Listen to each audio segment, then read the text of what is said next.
안녕하세요. 오랜만에 아무튼 책장입니다. 오늘은 중해일보의 1930년 1월 1일부터 연재한 김동인의 단편소설 광염 소나타로 찾아왔습니다. 그럼 같이 읽어보겠습니다. 광염 소나타. 독자는 이제 내가 쓰려는 이야기를 유럽의 어떤 곳에 생긴 일이라고 생각하여도 좋다. 혹은 40, 50년 뒤에 조선을 무대로 생겨날 이야기라고 생각하여도 좋다. 다만 이 지구상의 어떠한 곳에 이러한 일이 있었는지도 모르겠다. 있는지도 모르겠다. 혹은 있을지도 모르겠다. 가능성뿐은 있다. 이만치 알아두면 그만이다. 그런지라 내가 여기 쓰려는 이야기의 주인공 되는 백성수 혹은 알베트라 생각하여도 좋을 것이요. 짐이라 생각하여도 좋을 것이요. 또는 호모나 기무라모로 생각하여도 괜찮다. 다만 사람이라 하는 동물을 주인공 삼아가지고 사람의 세상에서 생겨난 일인 줄만 알면 이러한 전제로서 자, 그럼 내 이야기를 시작하자. 기회, 찬스라 하는 것이 사람을 망하게도 하고 흥하게도 하는 것을 아시오?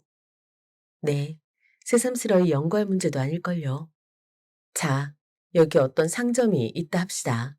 그런데 마침 주인도 없고 사환도 없고 온통 비었을 적에 우연히 그 앞을 지나가던 신사가 그 신사는 재산도 있고 명망도 있는 점잖은 사람인데 그 신사가 빈 상점을 들여다보고 혹은 이렇게 생각할 수도 있지 않아요? 통 비었으니깐 도적놈이라도 넉넉히 들어갈 게다. 들어가서 훔치면 아무도 모를 테다. 집을 왜 이렇게 비워둔담?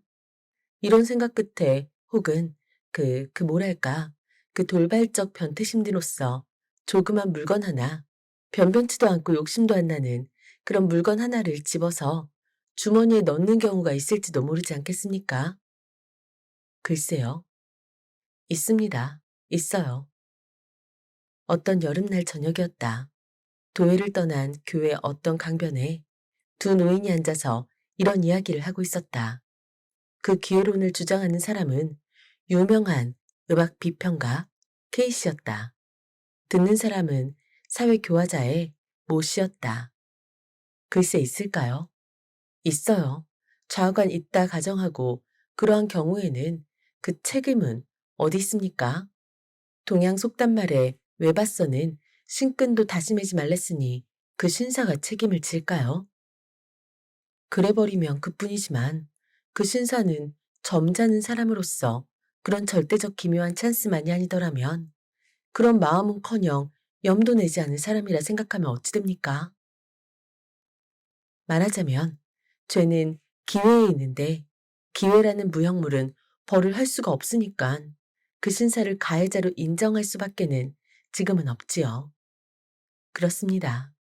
또 한 가지, 사람의 천재라는 것도 경우에 따라서는 어떤 기회가 없으면 영구히 안 나타나고 마는 일인데 그 기회란 것이 어떤 사람에게서 그 사람의 천재와 범죄 본능을 한 번에 끌어내었다면 우리는 그 기회를 저주하여야겠습니까? 축복하여야겠습니까? 글쎄요. 선생은 백성수라는 사람을 아시오? 백성수? 자, 기억이 없는데요. 작곡가로서 네, 생각납니다. 유명한 광염 소나타의 작가 말씀이시지요? 네, 그 사람이 지금 어디에 있는지 아십니까? 모릅니다. 뭐 발광했단 말이 있는데. 네, 지금은 어떤 정신병원에 감금돼 있는데 그 사람의 일대기를 이야기할 테니 들으시고 사회교화자로서의 의견을 말씀해 주십시오. 내가 이제 이야기하려는 백성수의 아버지도 또한 천분 많은 음악가였습니다. 나와는 동창생이었는데 학생 시대부터 벌써 그의 천분은 넉넉히 볼 수가 있었습니다. 그는 작곡가를 전공하였는데 때때로 스스로 작곡을 하여서는 밤중에 혼자서 피아노를 두드리고 하여서 우리들로 하여금 뜻하지 않고 일어나게 하고 하였습니다. 그리고 우리는 그 밤중에 울려오는 야성적 선율에 몸을 소스라치고 하였습니다. 그는 야인이었습니다. 광포스런 야성은 때때로 비유에 틀리면 선생을 두들기기가 예사이며 우리 학교 근처의 술집이며 모든 상점의 주인들은 그에게 몇 개나 안 얻어맞은 사람이 없었습니다. 그러한 야성은 그의 음악 속에 풍부히 잠겨 있어서 오히려 그 야성적 힘이 그 예술을 더 빛나게 하는 거였습니다. 그러나 그가 학교를 졸업하고 난 뒤에는 그 야성은 다른 곳으로 발전되고 말았습니다. 술, 술, 무서운 술이었습니다. 아침부터 저녁까지, 저녁부터 아침까지 술잔이 그의 입에 떠나지를 않았습니다. 그리고 술을 먹고는 옆편 애들에게 횡패를 하고 경찰서에 구류를 당하고 나와서는 또 같은 일을 하고 작품, 작품이 다 무엇이일까? 술을 먹은 뒤에 취용에 겨워 때때로 피아노에 앉아서 즉흥적으로 탄주를 하고 하였는데 지금 생각하면 그 귀기가 사람을 엄습하는 힘과 야성, 베토벤 이래로 근대 음악가에게 발견할 수 없었던 그 야성, 그런 보물이라 하여도 좋을 것이 많았지만 우리들은 각각 제 길을 닫기에 바쁜 사람이라 주정꾼의 즉흥악을 일일이 베껴둔다든가 그런 일은 꿈에도 생각하지 않았습니다. 우리들은 그 장래를 생각하여 때때로 술을 삼가기를 권고하였지만 그런 야인에게 친구의 권고가 무슨 소용이 있겠습니까? 술, 술은 음악이다 하고는 하하하하 웃어버리고는 다시 술집으로 달아나고 합니다. 그러한 지 7, 8년이 지난 뒤에 그는 아주 폐인이 되고 말았습니다. 술이 안 들어가면 그의 손은 떨렸습니다. 눈에는 눈곱이 꼈습니다. 그리고 술이 들어가면 그는 그 광포성을 발휘하였습니다. 누구를 물러나고 붙잡고는 입에 술을 부어 넣어 주었습니다. 그러다가는 장소를 불문하고 아무데나 누워서 잡니다. 사실 아까운 천재였습니다. 우리들 새에는 때때로 그의 천분을 생각하고 아깝게 여기는 한숨이 있었지만 세상에서는 그 장래가 무서운 한 천재가 있었다는 것을 몰랐습니다. 그러는 동안에는 그는 어떤 양가의 처녀를 어떻게 관계를 맺어서 애까지 뱄습니다. 그러나 그 애의 출생을 보지 못하고 아깝게도 심장마비로 죽어버리고 말았습니다. 그 유복자로 세상에 나온 것이 백성수였습니다. 그러나 우리는 백성수가 세상에 출생되었다는 풍문만 들었지 그의 아버지가 죽은 뒤부터는 그 애의 소식이며 그 애 어머니의 소식은 일절 몰랐습니다. 아니, 몰랐다는 것보다 그 집안의 일은 우리의 머리에서 온전히 잊어버리고 말았습니다. 30년이란 세월이 흘렀습니다. 10년이면 산천도 변한다 하는데 30년 새의 변천을 어찌 이루 다 말하겠습니까? 좌우간 그동안의 나는 내 이름을 닦아놓았습니다. 아시다시피 지금 K라 하면 이 나라의 첫 손가락 꼽는 음악 비평가가 아닙니까? 견실한 지도적 비평가 K라면 이 나라의 음악계의 권위며 이 나의 한마디는 음악가의 가치를 결정하는 판결문이라 하여도 오를 만치 되었습니다. 많은 음악가가 내 손 아래서 자랐으며 많은 음악가가 내 지도로서 이름을 날렸습니다. 재작년 이른봄 어떤 날이었습니다. 그때 나는 조용한 밤중에 몇 시간을 어떤 예배당에 가서 명상으로 시간을 보내는 것이 습관이 되어 있었습니다.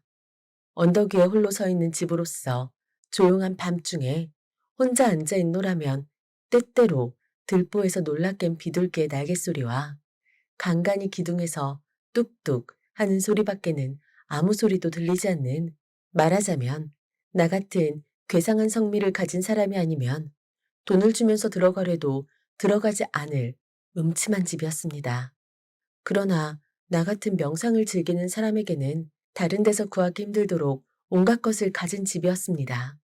외따구로 조용하고 음침하며 간간히 알지 못할 신비한 소리까지 들리며 멀리서는 때때로 놀란 듯한 기적 소리도 들리는 이것뿐으로 상당한데 게다가 이 예배당에는 피아노도 한 대 있었습니다. 예배당에는 오르간은 있을지나 피아노가 있는 곳은 쉽지 않은 것으로서 무슨 흥이나 날 때에는 피아노에 가서 한 곡조 두드리는 재미 또한 괜찮았습니다. 그날 밤도 아마 2시는 지났을걸요. 그 예배당에서 혼자서 눈을 감고 조용한 맛을 즐기고 있노라는데 갑자기 저편 아래서 제재하는 소리가 납디다. 그래서 눈을 번쩍 뜨니까 화광이 충천하였는데 내다보니까 언덕 아래 어떤 집이 불이 붙으며 사람들이 왔다 갔다 야단이었습니다. 이렇게 말하면 어떨지 모르지만 그다지 멀지 않은 곳에서 불 붙는 것을 바라보는 맛도 괜찮은 것이었습니다. 일어서는 불길이며 퍼져나가는 연기, 불시에 날아다니는 양, 그 가운데 거뭇거뭇 보이는 기둥, 집의 송장, 제재거리는 사람들의 무리, 이런 것은 어떻게 생각하면 과연시도 될지며 음악도 될 것이었습니다. 옛날에 네로가 로마에 불 붙는 것을 바라보면서 자기는 비파를 들고 노래를 하였다는 것도 음악가의 견지로 보면 그다지 나무랄 것이 아니었습니다. 나도 그때에 그 불을 보고 차차 흥이 났습니다. 네로를 본받아서 나도 즉흥으로 한 곡 좀 두드려 볼까 어렴풋이 이런 생각을 하며 나는 그 불을 정신없이 바라보고 있었습니다. 그때였습니다. 갑자기 덜컥덜컥하는 소리가 들리더니 예배당 문이 열리며 웬 젊은 사람이 하나 낭패한 듯이 뛰어들어왔습니다. 그리고 무엇에 놀란 사람같이 두리번 사면을 살피더니 그래도 내가 있는 것은 못 보았는지 저편에 있는 창 안에 가서 숨어서서 아래서 붙는 불을 내다봅니다. 나도 꼼짝을 못하였습니다. 좌우간 심상스러운 사람은 아니오. 방화범이나 도적으로 밖에는 인정할 수 없지 않겠습니까? 그래서 꼼짝을 못하고 서 있노라니까 그 사람은 한숨을 쉽니다. 그리고 맥없이 2팔을 내리고 도로 나가려고 발을 떼려다가 자기 곁에 피아노가 놓인 것을 보더니 교의를 끌어다 놓고 피아노 앞에 주저앉고 말겠지요. 나도 거기는 그만한 직업적 흥미에 끌렸습니다. 그래서 무엇을 하나 보자 하고 있노라니까 뚜껑을 열더니 한번 뚱 하고 시험을 해보아요. 그리고 조금 있더니 다시 뚱뚱 하고 시험을 해보겠지요. 이때부터 그 숨소리가 차차 높아가기 시작했습니다. 씩씩거리며 몹시 흥분된 사람같이 몸을 떨다가 벼락같이 양손을 키 위에 갖다가 덮었습니다. 그 다음 순간으로 C샵 단음계의 알레그로가 시작되었습니다.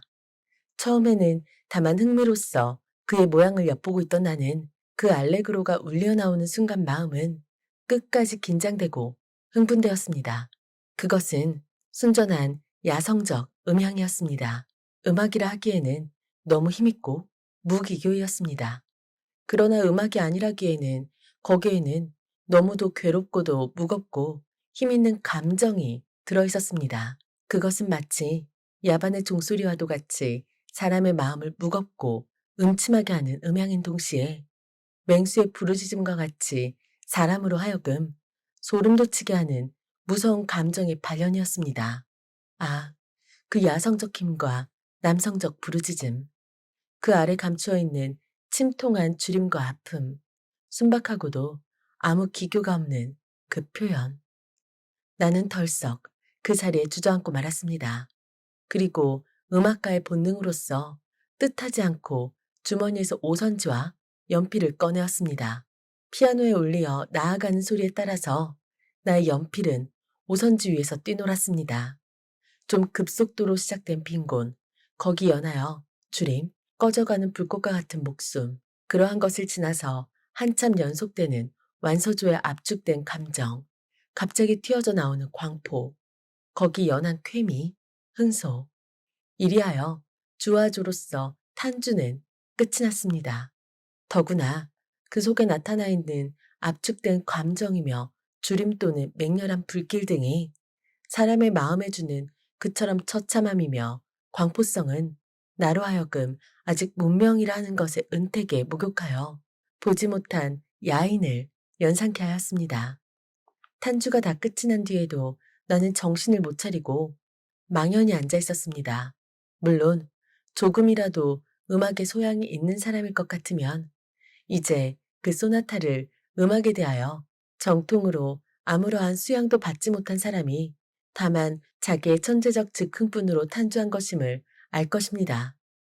해결이 없이 감칠도 화연이며 증육도 화연을 범벅으로 섞어 놓았으며 금치긴 병행 오팔도까지 집어넣은 것으로서 더구나 스케르초는 온전히 뽑아먹은 대담하다면 대담하고 무식하다면 무식하달 수도 있는 방문 자유한 소나타였습니다. 이때 문득 내 머리에 떠오른 것은 30년 전에 심장마비로 죽은 백모 씨였습니다. 그의 음악으로서 만약 정통적 훈련만 뽑고 거기다가 야성을 더 집어넣으면 지금 내 눈앞에 있는 그 음악가의 것과 같은 것이 될 것이었습니다. 귀기가 사람을 엄습하는 듯한 그 힘과 방분스러운 표현과 야성, 이것은 근대 음악가에게 구하기 힘든 보물이었습니다. 그 소나타에 취하여 한참 정신이 어리둥절히 앉았던 나는 고즈넉이 일어서서 그 피아노 앞에 가서 그의 어깨에 가만히 손을 얹었습니다.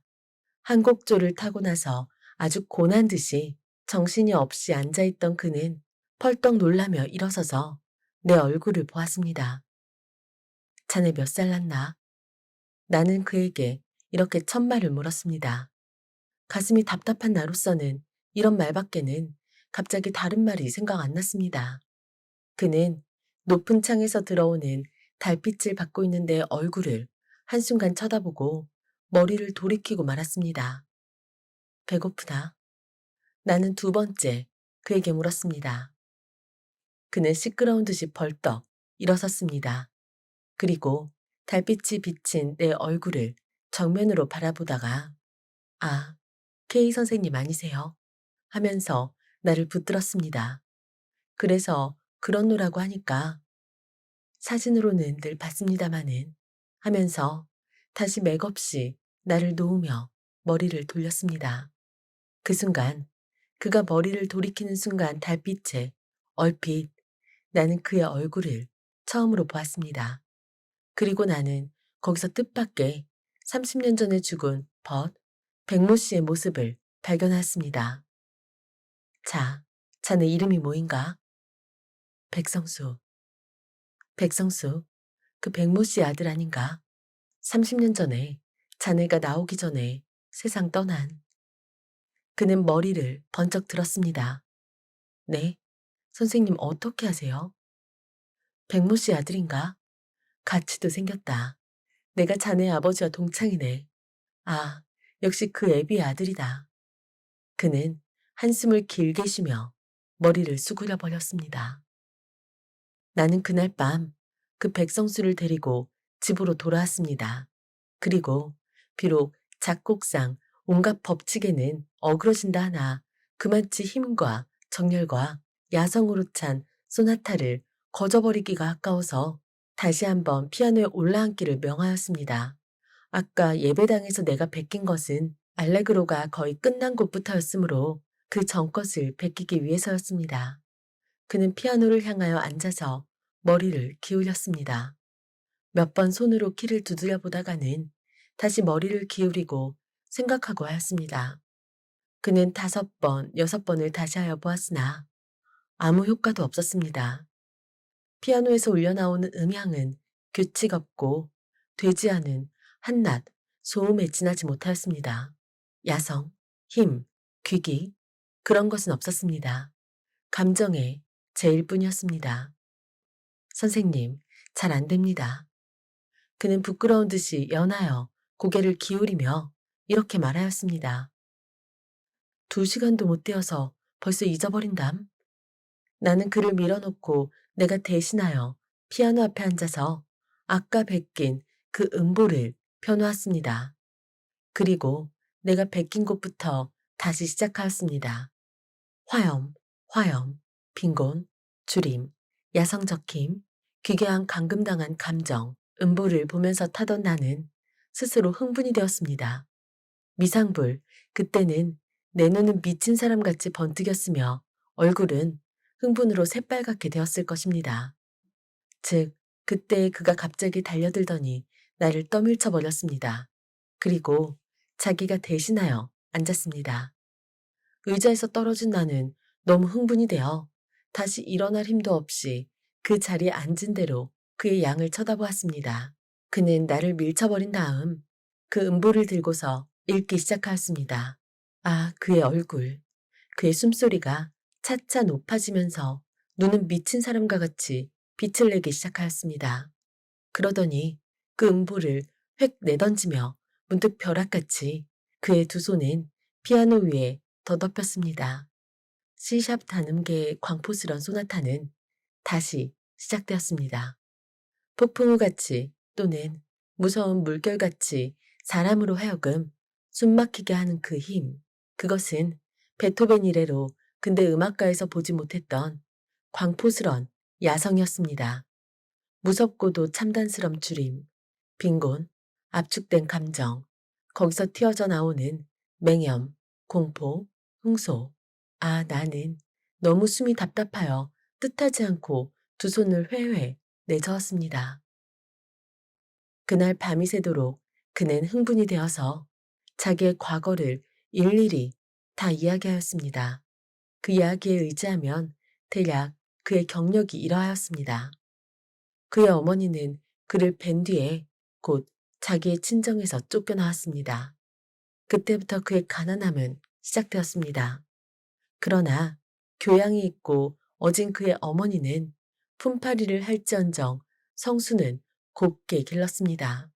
변변치는 않으나 오르간 하나를 준비하여 두고 그가 잠자려할 때에는 슈베르트의 자장가로서 그의 잠을 도왔으며 아침에 깰 때에는 하루 종일 유쾌히 지내게 하기 위하여 도어랜드의 세컨드 왈츠로서 그 원기를 돋우었습니다. 그는 3살 났을 적에 어머니의 품에 안겨서 오르간을 장난하여 보았습니다. 이 오르간을 장난하는 것을 본 어머니는 근근히 돈을 모아서 그가 6살 나는 해에 피아노를 하나 샀습니다. 아침에는 새소리, 바람에 버석거리는 포플러잎, 어머니의 사랑, 부엌에서 국 끓는 소리, 이러한 모든 것이 이 소년에게는 신비스럽고도 다정스러워 그는 피아노에 향하여 앉아서 생각나는 대로 키를 두드리고 하였습니다. 이러한 가운데 고이 소학과 중학도 마쳤습니다. 그러는 동안에 음악에 대한 동경은 그의 가슴에 터질 듯이 쌓였습니다. 중학을 졸업한 뒤에는 인젠 어머니를 위하여 그는 학업을 중지하지 않을 수가 없었습니다. 그는 어떤 공장의 직공이 되었습니다. 그러나 어진 어머니의 교육 아래서 길러난 그는 비록 직공은 되었다 하나 아주 올량한 사람이었습니다. 그리고 음악에 대한 집착은 조금도 줄지 않았습니다. 비록 돈이 없어서 정식으로 음악 교육은 못 받을 망정 거리에서 손님을 끊으라고 틀어놓은 유성기 앞이며 또는 일요일날 예배당에서 찬양대의 노래에 젊은 가슴을 뛰놀리던 그이였습니다. 집에서는 피아노 앞을 떠나본 일이 없었습니다.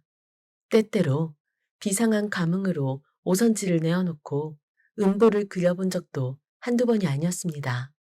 그러나 이상한 것은 그만치 뛰놀던 열정과 터질 듯한 감격도 음보로 그려놓으면 아무런 긴장도 없는 싱거운 음괴가 되어버리고 하였습니다.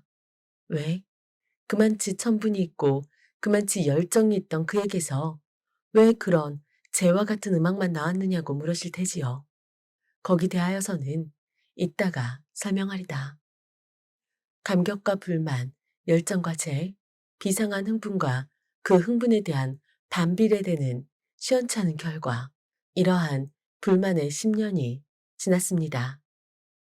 그의 어머니는 문득 몹쓸병에 걸렸습니다. 자양과 약값, 그의 몇 해를 근근히 모았던 돈은 차차 줄기 시작하였습니다. 조금이라도 안락한 생활이 되기만 하면 정식으로 음악에 대한 교육을 받으려고 모아두었던 저금은 그의 어머니의 병에 다 들어갔습니다. 그러나 그의 어머니의 병은 차도가 보이지 않았습니다.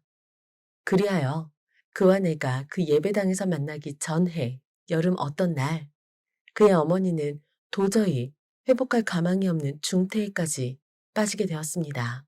그러나 그때는 벌써 그에게는 돈이라고는 다 떨어진 때였습니다. 그날 아침 그는 위독한 어머니를 버려두고 역시 공장에를 갔습니다. 그러나 아무리 하여도 마음이 놓이지 않아서 일을 중도에 그만두고 집으로 돌아왔습니다. 그때는 어머니는 벌써 혼수 상태에 빠져 있었습니다. 가슴이 덜컥 내려앉은 그는 황급히 다시 뛰어나갔습니다. 그러나 어디로? 무얼 하러? 뜻없이 뛰어나와서 한참 다른 박질하다가 그는 문득 정신을 차리고 의사라도 청할 양으로 희끈 돌아섰습니다. 그때였습니다. 아까 말한 바 기회라는 것이 그때 그의 앞에 나타났습니다. 그것은 조그만 담배가게 앞이었는데 가게와 안방과의 사이에 문은 닫혀 있고 안에는 미상볼 사람이 있을지나 가게를 보는 사람은 눈에 안 띄었습니다. 그리고 그 담배 상자 위에는 50전짜리 은전 한 입과 동전 몇 잎이 놓여 있었습니다. 그는 자기로도 무엇을 하는지 몰랐습니다. 의사를 청하여 오려면 다만 몇십 전이라도 돈이 있어야겠단 어렴풋한 생각만 가지고 있던 그는 한번 사면을 살핀 뒤에 벼락같이 그 돈을 쥐고 달아났습니다. 그러나 그는 20간도 뛰지 못하여 따라오는 그 집 사람에게 붙들렸습니다. 그는 몇 번을 사정하였습니다. 마지막에는 자기의 어머니가 명제경각이니 1시간만 놓아주면 의사를 어머니에게 보내고 다시 오마고까지 하여 보았습니다. 그러나 그런 말은 모두 헛소리로 돌아가고 그는 마침내 경찰서로 가게 되었습니다. 경찰서에서 재판소로, 재판소에서 감옥으로 이러한 6달 동안에 그는 이를 갈면서 분해하였습니다. 자기 어머니의 운명이 어찌 되었나. 그는 손과 발을 동동 구르면서 안타까워하였습니다. 만약 세상을 떠났다 하면 떠난 순간에 얼마나 자기를 찾았겠습니까?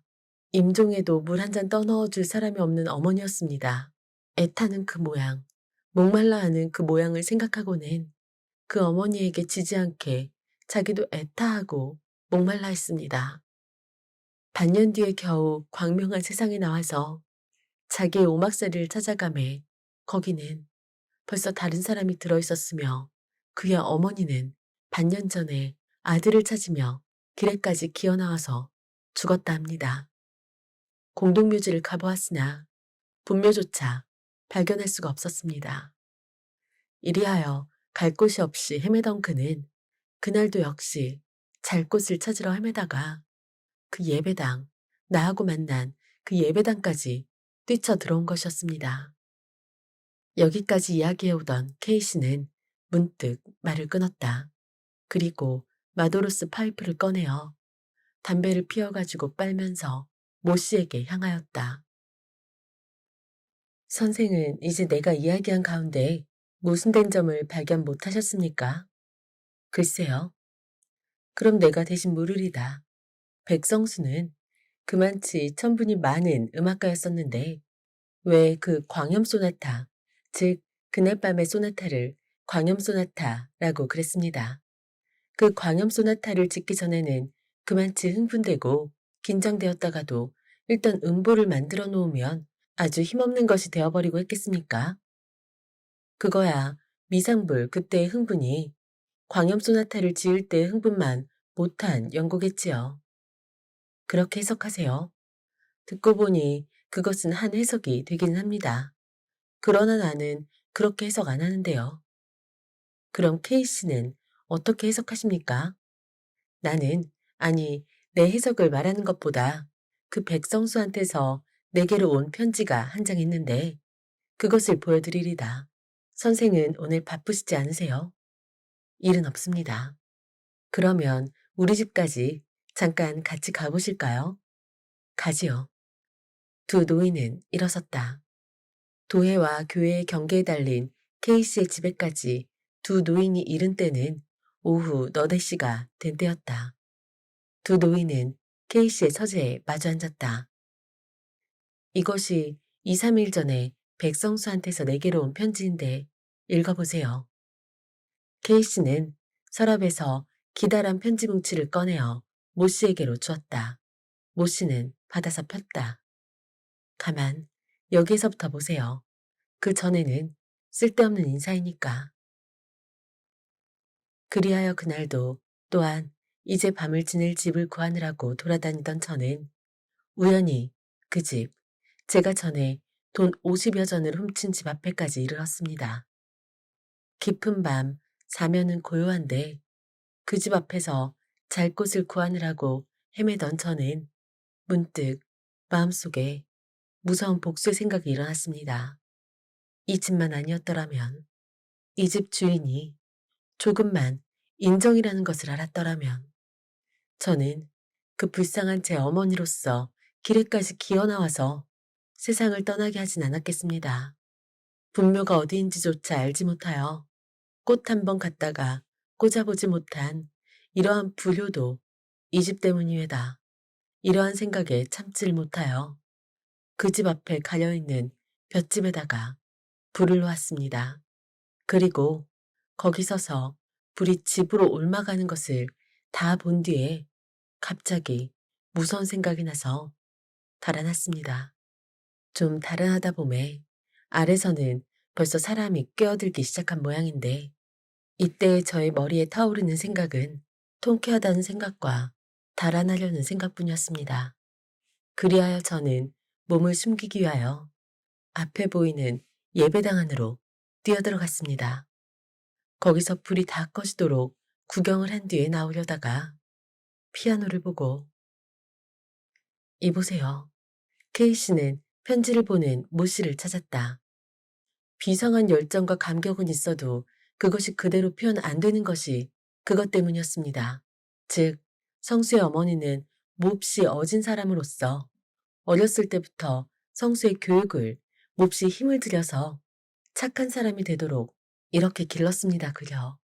그 어진 교육 때문에 그가 하늘에서 타고난 광포성과 야성이 표면상에 나타나지를 못하였습니다. 그 타오르는 야성적 열정과 힘이 음보로 그려놓으면 아주 힘없는, 말하자면 김 빠진 술과 같이 되고 하는 것이 모두 그 때문이었습니다. 그려. 점잖고 어진 교훈이 그의 천분을 못 발휘하게 한 셈이지요. 그것이 그 사람 성수가 감옥 생활을 할 동안에 한 번 씻기기는 하였으나 그러나 사람의 교양이라 하는 것은 온전히 씻지는 못하는 것이외다.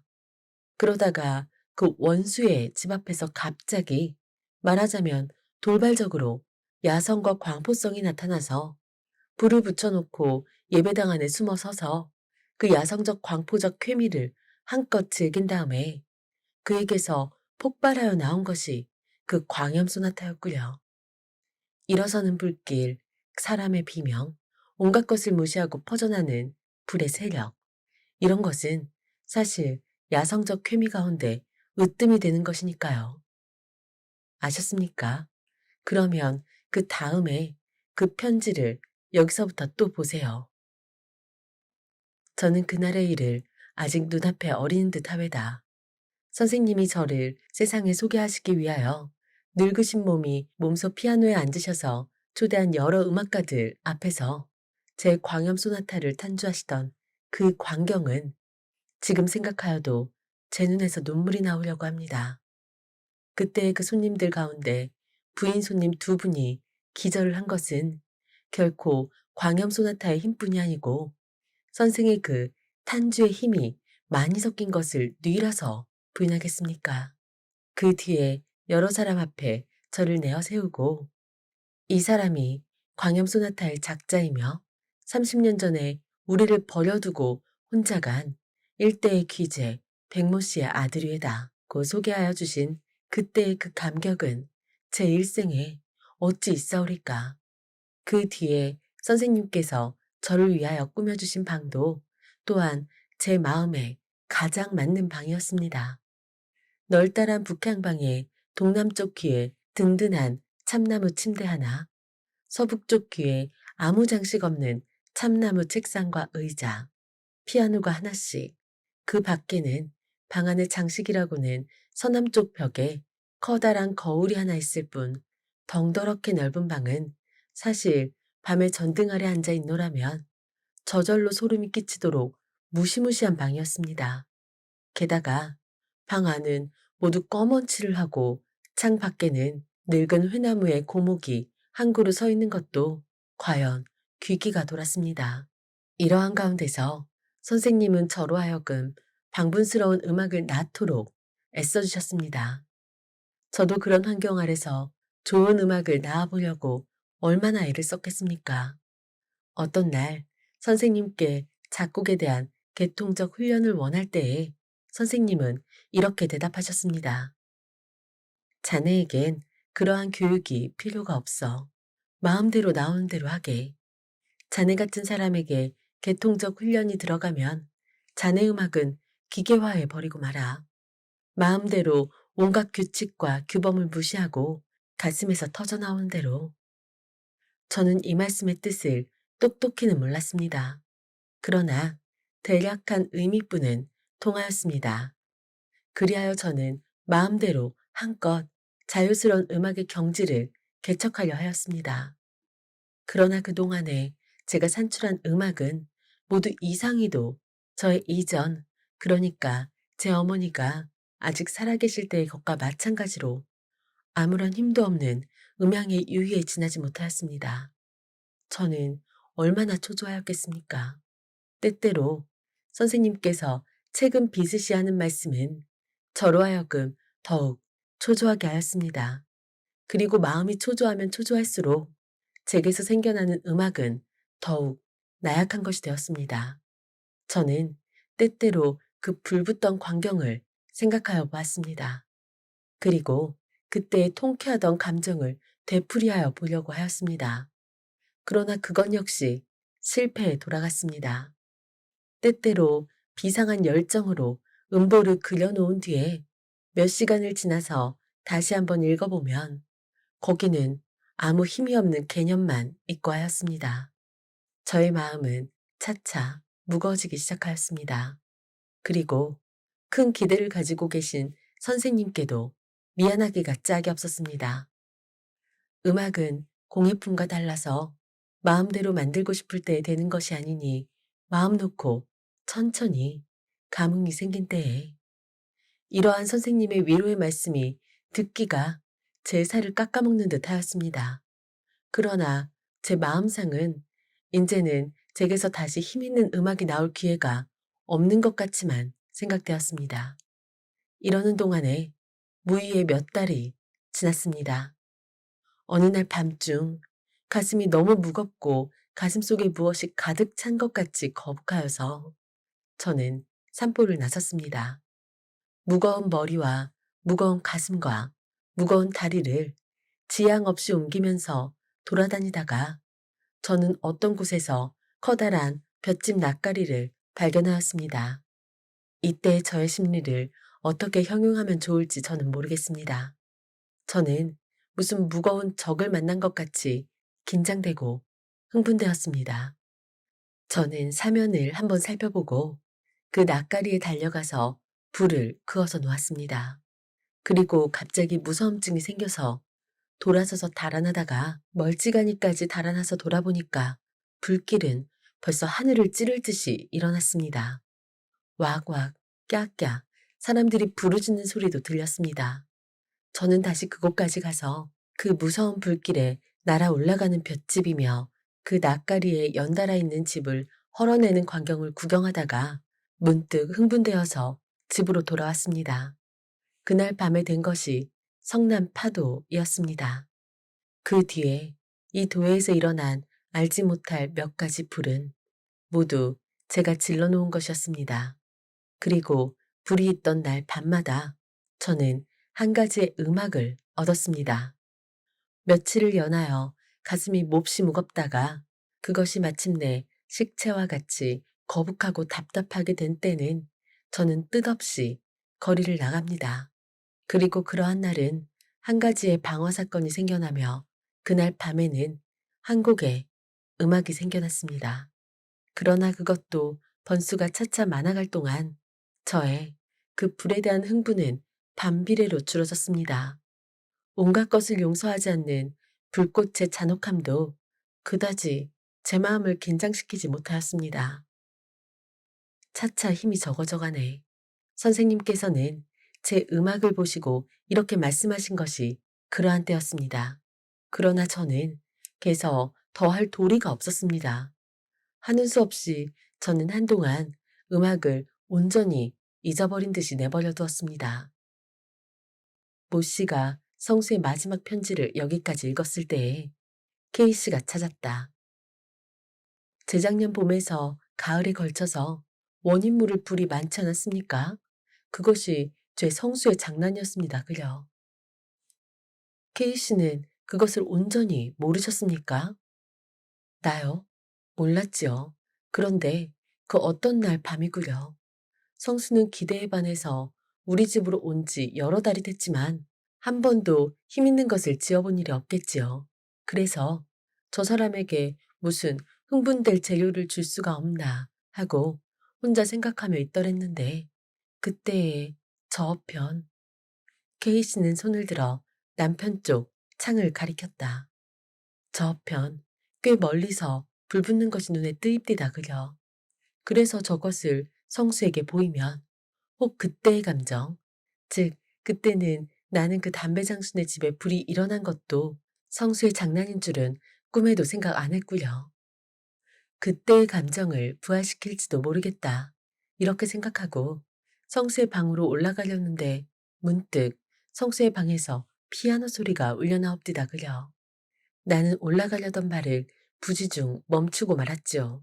역시 C샵 다음 단계로서 제일 곡은 뽑아먹고 아다지오에서 시작되는데 고요하고 잔잔한 바다, 수평선 위로 넘어가려는 저녁 해, 이러한 온화한 것들이 차차 스케르초로 들어가서는 소낙비, 풍랑, 번개질, 무서운 바람소리, 우레질, 전복되는 배, 곤에서 물에 떨어지는 갈매기, 한 번 뒤집어지면서 헤이를 쓸려나가는 동네 사람의 부르짖음, 흥분에서 흥분, 광포에서 광포, 야성에서 야성, 온갖 공포와 포악한 광경이 눈앞에 어릿거리는데 이 늙은 내가 그만 흥분에 못 견디어 뜻하지 않고 그만두어 달라고 고함친 것만으로도 짐작하시겠지요. 그리고 올라가서 보니깐 그는 탄주를 끝내고 피곤한 듯이 피아노에 기대고 앉아있고 이제 탄주한 것은 벌써 성난파도라는 제목 아래 음보로 되어 있습니다. 그러면 성수는 불을 2번 놓고 2음악을 얻었다는 말씀이시죠? 그렇죠. 그러고 그 뒤부터는 한 10여일 건너서는 하나씩 지었는데 그것이 지금 보면 한 가지의 방화 사건이 생길 때마다 생겨난 것이었습니다. 그러나 그의 편지만 따나 얼마 지나서부터는 차차 그 힘과 야성이 적어지기 시작했지요. 그래서 가만 계십시오. 그 사람이 그 다음에도 피의 선율이나 그 밖에 유명한 곡조를 여러 개 만들지 않았습니까? 글쎄 말이외다. 거기 대한 설명은 그 편지를 또 보십시오. 여기서부터 또 보시면 알리다. 중략. 어떤 다리 아래로서 나오려는데 무엇이 발길에 채이는 것이 있었습니다. 성냥을 그어 가지고 보니깐 그것은 웬 늙은이의 송장이었습니다. 저는 그것이 무서워서 달아나려다가 돌아서려던 발을 다시 돌이켰습니다. 그리고 선생님은 이제 제가 쓰는 일을 이해하여 주실는지요? 그것은 너무도 기괴한 일이라 저로서도 믿어지지 않는 일이었습니다. 그 송장을 타고 앉았습니다. 그리고 그 송장의 옷을 모두 찢어서 사면으로 내어 던진 뒤에 그 벌거벗은 송장을 제 힘이라 생각되지 않는 무서운 힘으로써 높이 쳐들어서 저편으로 내던졌습니다. 그런 뒤에는 마치 고양이가 알을 가지고 놀듯 다시 뛰어가서 그 송장을 들어서 도로 이편으로 던졌습니다. 이렇게 몇 번을 하여 머리가 깨지고 배가 터지고 그 송장은 보기에도 참혹스러이 되었습니다. 그리하여 그 송장을 다시 만질 곳이 없게 된 뒤에 저는 그만 고나여 그 자리에 앉아서 쉬려다가 갑자기 마음이 긴장되고 흥분되어서 집으로 달려왔습니다. 그날 밤에 된 것이 피해 선율이었습니다. 선생은 이러한 심리를 아시겠습니까? 글쎄요. 아마 모르실걸요. 그러나 예술가로서는 능히 머리를 끄덕일 수 있는 심리회다. 그리고 또 여기를 읽어보십시오. 중략. 그 여자가 죽었다는 것은 제게는 사실 뜻밖이었습니다. 저는 그날 밤 혼자 몰래 그 여자의 무덤을 찾아갔습니다. 그리고 7, 8시간 전에 묻어놓은 그의 무덤의 흙을 다시 파서 그의 시체를 꺼내어 놓았습니다. 푸르른 달빛 아래 누워있는 아름다운 그의 모양은 과연 선녀와 같았습니다. 가볍게 눈을 닫고 있는 창백한 얼굴, 고든 콧날, 풀어헤친 검은 머리, 아무 표정도 없는 고요한 얼굴은 더욱 처염함을 도왔습니다. 이것을 정신없이 들여다보고 있던 저는 갑자기 흥분이 되어 아, 선생님, 저는 이 아래를 쓸 용기가 없습니다. 재판소의 조서를 보시면 저절로 아실 것이오시다. 그날 밤에 된 것이 사경이었습니다. 어떻습니까? 네, 언어 도단이에요. 선생의 눈으로는 그렇게 배실이다. 또 여기를 읽어보십시오. 중략. 이리하여 저는 마침내 사람을 죽인다 하는 경우에까지 이르렀습니다. 그리고 한 사람이 죽을 때마다 한 개의 음악이 생겨났습니다. 그 뒤부터 제가 지은 그 모든 것은 모두 한 사람씩의 생명을 대표하는 것이었습니다.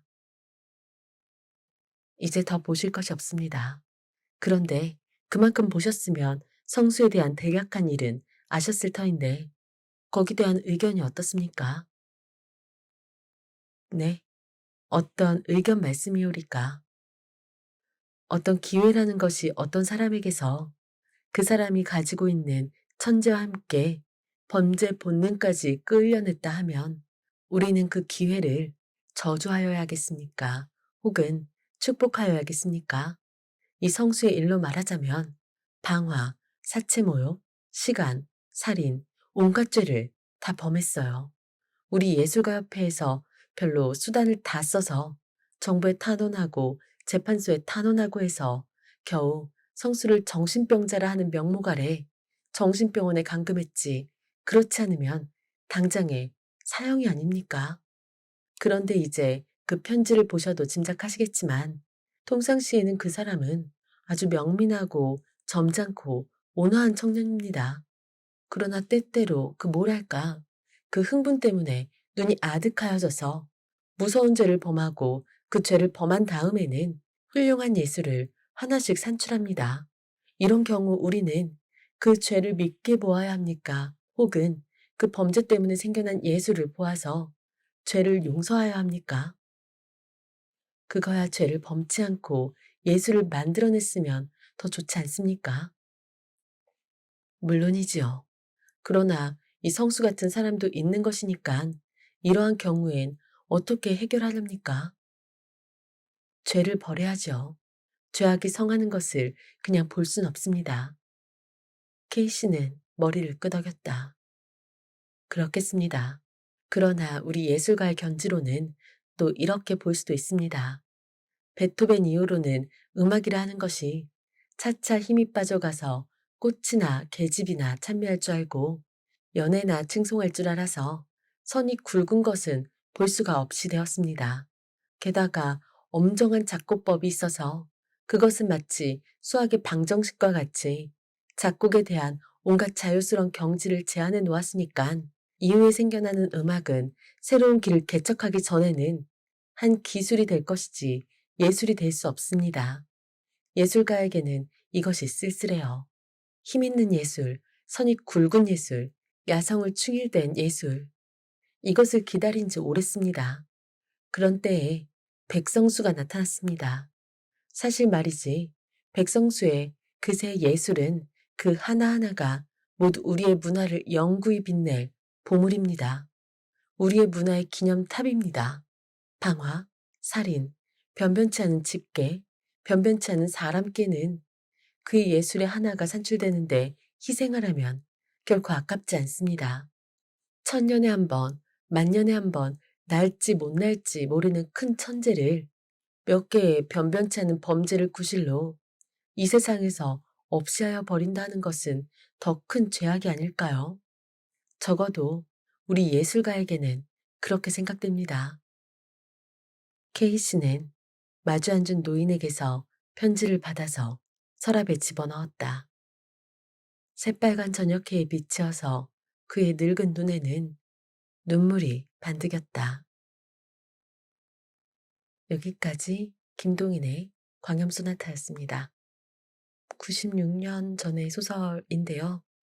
소설의 첫머리에 40, 50년 뒤에 조선을 무대로 생겨날 일이라고 생각하여도 좋다라는 문장처럼 거의 100년이 지났는데 현대소설이라고 해도 위화감이 전혀 없을 정도로 독특한 구성과 광기가 보이는 소설이었습니다.